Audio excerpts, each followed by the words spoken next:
तो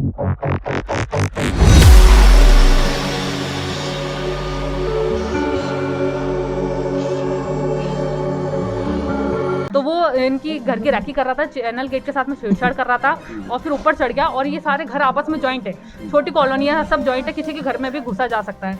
तो वो चोरी के वादर से आया था, वो साथ में मर्डर भी कर सकता था, कुछ भी कर सकता था साथ में। नगरा क्षेत्र में आधी रात चोरी की नीयत से घूम रहे युवक को पकड़ने के लिए जागे बस्तीवासी। संदिग्ध युवक मौके पर अपनी बाइक छोड़कर हुआ फरार।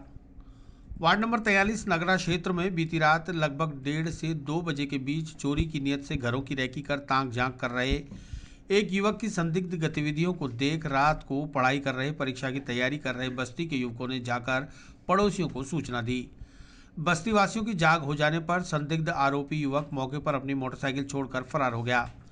स्थानीय पार्षद काजल यादव और उनके पति ईश्वर राजौरिया ने सुबह मोटरसाइकिल के नंबरों के आधार पर जब पता किया तो मोटरसाइकिल गली में कचरा उठाने आने वाले ऑटो टिपर पर काम करने वाले सफाई कर्मचारी अनिल कुमार की निकली, जिस पर उन्होंने अलवरगेट थाना पुलिस को सूचना दी। पुलिस ने घटनास्थल पर आकर बाइक को जब्त कर लिया है और आरोपी की तलाश शुरू कर दी है। पार्षद काजल यादव ने बताया कि इस इलाके में दिन के समय रैकी कर रात को वारदात को अंजाम देने की कोशिश की जा रही थी, जो नाकाम हो गई।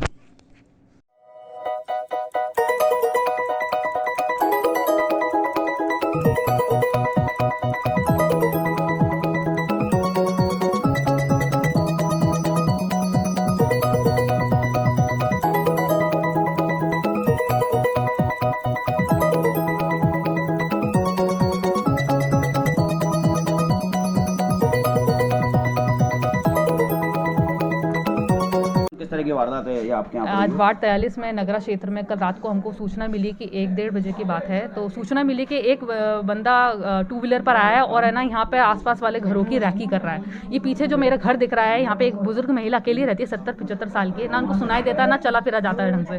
तो वो इनकी घर की रैकी कर रहा था, चैनल गेट के साथ में छेड़छाड़ कर रहा था और फिर ऊपर चढ़ गया। और ये सारे घर आपस में जॉइंट है, छोटी कॉलोनियाँ है, सब जॉइंट है, किसी के घर में भी घुसा जा सकता है। तो वो चोरी के वादर से आया था, वो साथ में मर्डर भी कर सकता था, कुछ भी कर सकता था साथ में। तो इसी को घटना को देखते हुए हमारे जो क्षेत्रवासी जो कंपटीशन की तैयारी कर रहे हैं उन्होंने हमें बताया, तो हम लोग मौके पे पहुंचे और उसको पकड़ने की कोशिश करी। तो उसको चतुराई से वो भाग तो गया लेकिन अपनी 2 व्हीलर यहीं छोड़ गया। फिर वो 2 व्हीलर के नंबर से हमने ना परिवहन विभाग के कर्मचारियों से, हमने ठेकेदार से निगम के पता पड़ा कि वो निगम का अस्थायी कर्मचारी है जो यहाँ पर है ना कचरा उठाने के लिए आता है। तो सुबह ये लोग राखी कर जाते कि कौन कितने लोग हैं इस घर में, अकेला है कि कैसे हैं, फिर रात में आके वो काम को अंजाम दे रहे थे। तो इसी से बचने के लिए सारे क्षेत्रवासियों की सजगता से उसको पकड़ने की कोशिश की गई। और फिर हमने अलवरगेट थाने में सुबह इन्फॉर्म भी किया, तो अपने वो गाड़ी को जब्त कर लिया गया उनके द्वारा। और उन्होंने हमें आश्वासन भी दिया है कि वो उसके बारे में जल्द पता करेंगे, क्योंकि उसकी आधी सूचना तो हमें मिल चुकी है, बस उसे पकड़ना बाकी है। तो ये सारा जो कृत्य है यहाँ पे घटित हुआ, ये नगर निगम की छवि भी धूमिल करता है, पुलिस प्रशासन को भी चुनौती देता है, और साथ ही ऐसे अजमेर में शहर में ऐसा और ना हो, इसके लिए हमको सजग रहना पड़ेगा। तो इसके लिए हम कलेक्टर साहब को भी ज्ञापन देने वाले हैं।